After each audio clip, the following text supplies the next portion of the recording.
Hey, is bridging really the last resort? Now, in terms of borrowing money, should you be really looking at bridging as your really last chance saloon option? Well, let me drill down and see. Well, that's what we're going to be talking about this week, so hey, stick around.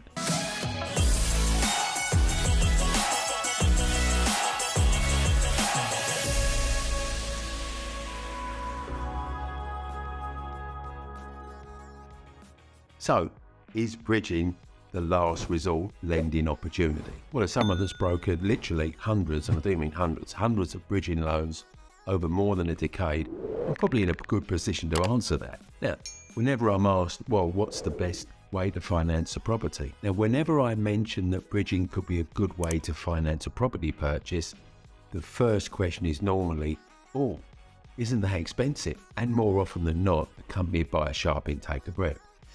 Oh, that's expensive. Now, pretty much always my response is, well, compared to what exactly? Now, if you're going to use it to buy a main residence that you plan to live in, well, probably yes, it is, because there is no profit element to offset the cost of the bridging against. It's just pure expense, and probably quite a considerable one at that, which is why of all those hundreds and hundreds of bridging loans that I've brokered over the last 12 years or more, almost none of them have been to help someone buy a main residence. There's always been a commercial consideration for pretty much 100% of the bridging loans I've ever broken. Now, this using it to buy a main residence harks back to the very origins of bridging finance, when typically someone who have found their dream property before they'd sold their current one, and because they couldn't bear to lose this dream property, were prepared to take a loan to bridge the purchase and then repay the bridge when they sold their main residence, their current or indeed their old main residence. That's what I mean by that. Now, the market for bridging loans has expanded enormously since those days of 30, probably 40 or even 50 years ago. Bridging is used almost exclusively, as I said, in a commercial environment. Now, by commercial, I'm not referring to the type of property, but I mean the exercise of making a profit on a property transaction. There's one massive difference that's happened literally within the last few months of 2022 and into 2023. Now, you probably don't need me to tell you about the way that mortgage rates have spiked. Now, during that period, there's seen a rapid escalation of mortgage rates from historically low, let's say 2 to 3% for buy-to-let mortgages, the mainstream ones, certainly, to something more normal around 5 to 6%. Rates that we haven't seen for probably the best part of a decade or slightly longer. So this post-credit crunch era of super low mortgages has ended, and who knows, maybe it won't come back again in quite the way that it has been for the last 10 years or so. So right now, mortgages are a lot more expensive than they've been for years. Now, here is the kicker. Bridging finance isn't. Because he's funded on a different model, it doesn't have to track the Bank of England base rate up or down. So in the same time period when mortgage interest rates have been spiking upwards, bridging has pretty much flatlined. What's the net result of that? The cheapest bridging starts at about 0.5% a month. That's 6% a year. Mortgage rates are typically 5 to 6% a year. And you might be thinking, hang on a minute, there's not much difference. And hey, you'd be right. Not every bridging is at 0.5% a month, but 0.6, 0.7, 0.8 is not uncommon. Now, if you go back a decade or more, bridging was 4 or 5 times more expensive than a typical mortgage rate. Hey, do you know I run in-person one-day events called Buy, Refurb, Refinance Summits? 2 great speakers plus me for a full day in a city near you. Look at the link below to see when the next one is for you.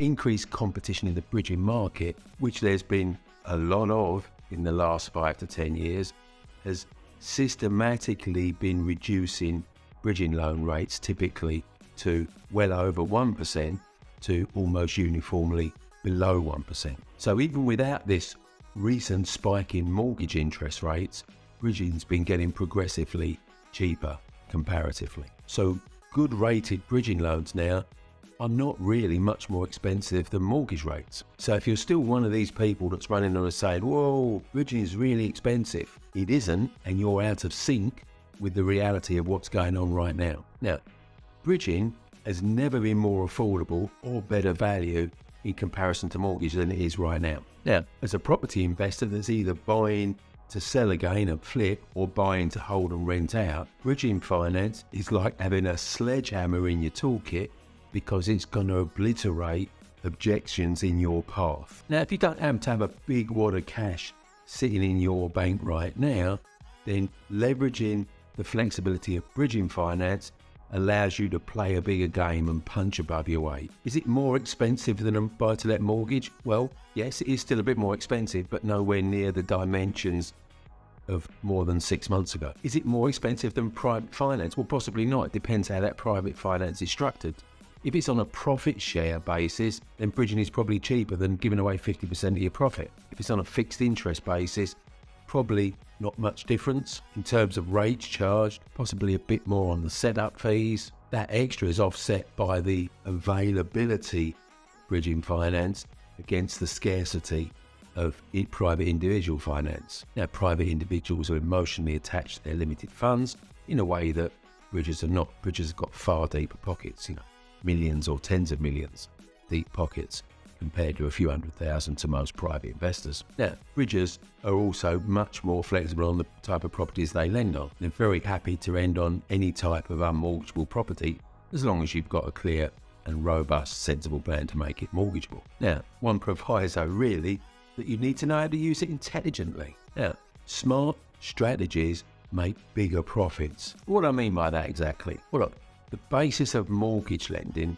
is the lower of the purchase price or value. Now, you might negotiate a great discount on a property, but it counts for nothing because if they're lending on the lower purchase price or value, your loan is going to be based on the purchase price you're paying, even though that's reduced. So you're still going to have to put in a full 25% deposit. Now, most bridgers work on the same basis, and that's the purchase bridge option from my 5 types of bridging video that you might see. Here's the thumbnail to it. So this flexibility is where it pays to know a good bridging lender, or more likely a good bridging broker that knows their way around many of the best bridging lenders. So the secret here, if you're buying below asking price, is to find bridgers that lend on the lower of the asking price or value, not purchase price or value. You can find this in a different video about a market value bridge. Here's the thumbnail for that one. Now, by using the discount to the asking price as part of the deposit, you shrink down the deposit needed. In fact, how to shrink the deposit down to way less than 25% is probably my most watched video. Here's the thumbnail to that one so you can find it easier. Now, of course, the whole thing about buy, refurb, refinance is you uplift the value by making tangible improvements and then refinance of that uplifted value to pull most, if not all, of your cash out. Now, the last bit on this week's video is about buying smarter. Now, we said bridging allows you to buy unmortgageable properties, and the thing about unmortgageable properties is they've got lots of latent potential value locked into them in many cases. Now, what does this mean?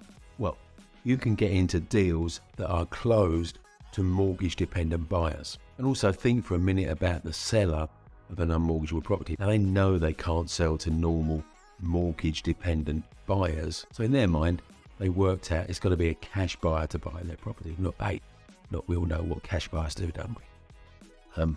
They never want to pay top dollar, do they? So back to my original question. Is bridging expensive and is it the last resort? Well, no, not if you're using it to make much bigger profit, and also you factored the cost of bridging into the purchase price you pay in the first place. So hey, get smart, learn how to use bridging intelligently, and last of all, why not let us broker it for you too? Now, that's me done for this week. I'm going to be back next week with another property finance video. See you then. If you enjoyed watching this video, did you know every Monday morning at 8:30 I do a live Facebook Q&A. So if you want to start the week with checking out some answers to your property finance questions, click the link here.